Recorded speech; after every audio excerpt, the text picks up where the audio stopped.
কেউ তাবারক দুইটা নিবেন না, দয়া করে কেউ তাবারক দুইটা নিবেন না, আরেকজনের হক নষ্ট করবেন না, সকলেই যেন ভাই সেদিকে একটু লক্ষ্য রাখবেন।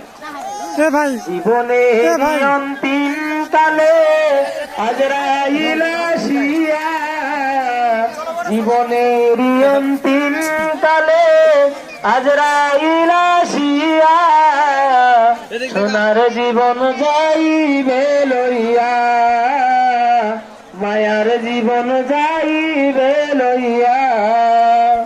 কবর তোমার আসল ঘর, চতুর্দিকে ঘেরা, কবর তোমার আসল ঘর, জীবন যাইবে লইয়া।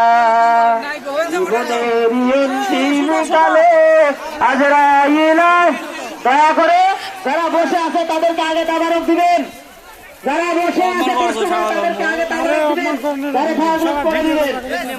অত অনুরোধ করার পরেও বসে না, যারা বসে আছে কষ্ট করে তাদেরকে আগে দেন।